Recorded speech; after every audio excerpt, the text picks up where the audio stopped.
Hello, first from the web, or Therians, Otherkin, and Fictionkin, etc. from the convention, I guess. My name is Scar. I'm also known as Cyrus in the terms of that community, and this is my day one, kind of like just post con rambling thoughts, first impressions. I don't know. I don't usually go unscripted, but every now and again. So I've never had that much interaction with the Theory and Otherkin community. So this convention I felt like was a good jumping in point, and this is only the first day out of 3, so there is going to be 2 more of these videos coming out. Overall, this is how it's going to work. I'm just going to run through some of the general stuff that I thought about the convention, what I've learned so far today, and then I'm going to run through some of the panels I attended and kind of give my thoughts on what they were and what I thought about them. I don't know if this will make its way to any of the other convention attendees, but if it does, just flat out, this con was an amazing idea. It's given me a good jumping in point. I feel like it's given a lot of other people. Not only is it good at teaching people about some of this stuff, some of the new people like me, it also helps bring together an otherwise very, very spread apart and isolated community. Now, I've only actually been to one furry convention in my life, and this digital convention has more attendees than that one did. That one had like 326 or something. I don't know the exact number, but it was a little over 300. So, welcome to my first impressions video. So the opening ceremony was very simple, short. It was a pre-recorded video. I was honestly hoping for a little bit more, but you do what you do. It was entertaining, and so I've learned some very, very interesting things today. There was a lot more artist tables than I was expecting. A lot. I'm not gonna lie. And there were a few of them that did not say for work content, which I thought was a little strange, but that's just me. But I did notice the prices are actually really cheap. Some of the people were doing stuff for free. Some of the styles reminded me of the furry fandom, some not so much. But one thing I do have to say, when it comes to the entire community, though, if I've learned one big thing today, it's that the Therian community and Otherkin is way more diverse and way more spread out than the furry community. And I'm coming in from the furry community if that hasn't been apparent.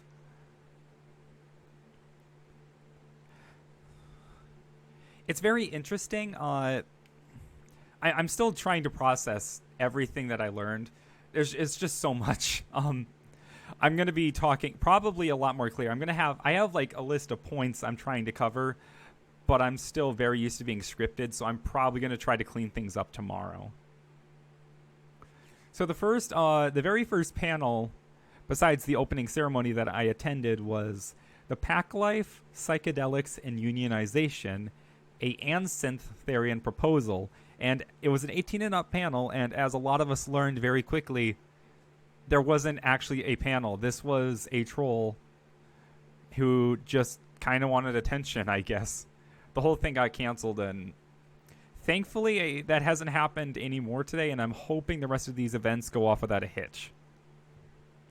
The next thing that I listened to was Fictionkin and Fiction Hearted, and it really did a good job to help explain the difference. One of the problems is that when you say Otherkin Therian community, you mean like Otherkin, Fictionkin, Mythkin, Therian. Like there's so many different subgenres, Animal Hearted, Fiction Hearted, and it's hard to draw definitions, especially for new people. This really helped me get a grasp on some of these definitions and get an idea. It really will explain the difference. There was this whole talk about the difference between connecting to characters and actually identifying with them. The host talked about how they really did connect to Rapunzel from Tangled, but they really connected. They didn't connect. They identified as a raptor, which is also one of the most important things. There's a huge controversial thing that's going on, from what I can tell, about people who just like coping kins or kinning is what I think it's called, where basically people don't actually identify as animals, but they try to get involved anyway. I'm probably butchering this up. Those are probably two different controversies. Oh gosh, I really don't want to offend people or something.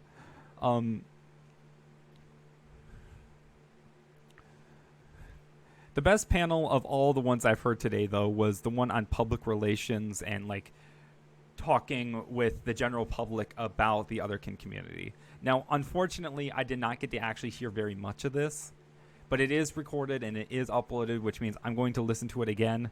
I ended up having to go out on a really busy trip earlier today.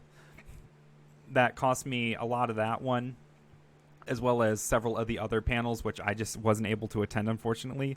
Specifically, the one that's the furries and Therians, what's the similarities, what's the difference. I really wish I had been able to make that one. Unfortunately, things just didn't quite pan out. I was biking for 3 miles. I was tired. But it was for sure the best spoken out of the ones I've heard today. It talked about the public response to the community, different things like that. They made it very, very clear that they were comparing it to the trans community, but at the same time, they were making it very, very clear that they are oppressed in ways this community isn't. I think that was the quote verbatim. Said that several times. So I understand wanting to not try to, make light of dark situations, but I can honestly see the similarities because they both end up with species dysphoria, or not species. They both end up with dysphoria and that kind of thing. They talked a lot about the Copekin and kinning, like I mentioned before, and I was talking with the host, Pale, afterwards. I just had to go and talk to them because the panel was amazing. I really loved it. But she apparently, one of the things she said she learned is that not a lot of people, she was expecting only kind of the sniffliest, I guess, to be so hard against Copekin and kinning, which apparently is not a very popular thing. It's not a very well-liked thing. I can definitely see why. I think I actually agree with it too.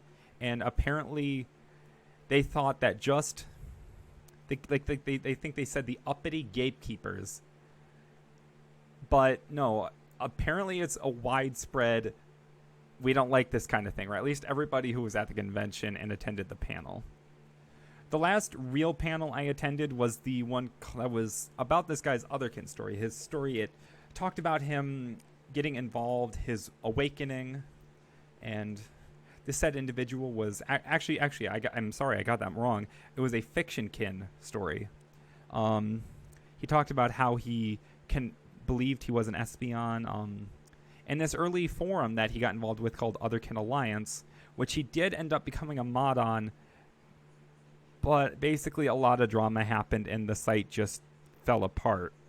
So some of his friends went and made a new one called fictionkin.com, which apparently was really good in the beginning, but there were still some issues. One of the first things he mentioned about Otherkin Alliance was that one of the mods specifically, when he first joined, was trying to grill him, is the verb he used. They tried to grill him for information.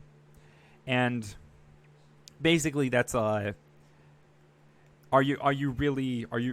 guessing it's kind of like are you really part of us sort of thing. They're just answering him a bunch of questions to try and figure out, make their decisions themselves.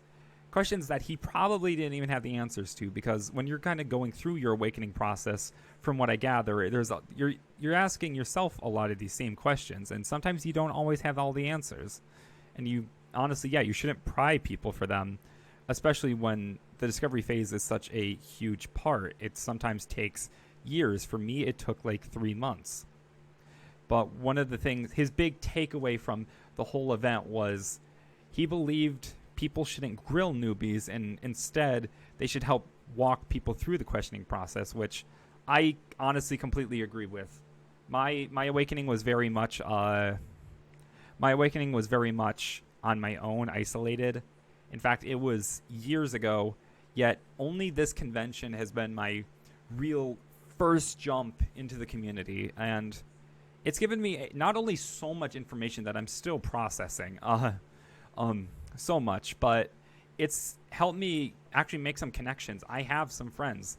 I found some bubbles that I can start to explore and expand from, hopefully, and get, a deeper root into the community, because this actually seems like a very nice and very diverse community. As somebody who's, now maybe this convention, some people think this convention isn't the best place to start out. I did technically start out on some forums, but I never was super active. But no, this convention so far has taught me one thing. It's a very, I honestly really like this community. I don't think personally it's ever going to be able to match what the furry community's done for me. If some of you have seen my last video, but it's one of those things. I never got involved originally because I didn't feel like it was necessary. This is very much just a personal journey, and the only benefit I was going to get from getting engaged with the community was to be able to connect with others who, kind of experiencing the same thing. But I am, very content with where I am in my identity. So I was like, I don't really need that. The biggest community thing, furry takes care of the community thing for me. I mean, but you know what? I decided why not. There was no reason really not to. I think it was more of an inevitability rather than I'm not going to. So this convention is giving me that first look into it, that first jump. I've already made a couple friends, and I'm hoping to, again, explore and see these bubbles, because just honestly, even more than the furry community. Now, I thought the furry community was isolated to its platforms and stuff and its regions, but this community, again, is just, there's so many different subgroups and so many different things. This feels a lot like it's based around small collections. There were people saying like, oh, I'm on the Instagram community, and the other person's like, I'm on the Therian community, and the two have never interacted in the other community. Like, they're like, I'm only in this one, I'm only in this one. One of the things I always try to do is, kind of get involved with as many bubble communities as I can, and I think that's something I'm going to try to do as well. It helps me give not only a better idea of an entire community, which is something I've learned very well from furry, because people can say, oh, the furry fandom's X or the furry fandom's Y, and sometimes they'll love it and sometimes they'll hate it. But I honestly think that it all depends on, I say this all the time, but it all depends on the kind of people you hang out with. It's kind of like, just real life in that sense. But other than that, it's once you're in, a bunch of different sides of the community, you can kind of get a better feeling of what the whole thing is like. And something else I wanted to mention, I've already decided that A, I'm going to do a panel next year, and B, I know what it's about. I'm not going to talk about it now because I don't want to, kind of just throw it out there before I have time to properly develop it. But I know what my topic is, and I'm actually probably going to start researching it relatively soon to at least get a basis for, when this when this time reels around next year. Now, I know I'm being extremely rambly. I'm hoping I won't be this rambly tomorrow. The thing is, it's 1 a.m. I'm headed to bed right after this, but I am dead exhausted. So without further ado, if you had any enjoyment from this, please leave a like. I'm going to be doing more of these episodes daily, and I'm hoping to take a better look at the public relations panel once it gets re-uploaded, because I want to give that whole thing a rewatch and probably talk about it more in depth, because that was a really good discussion.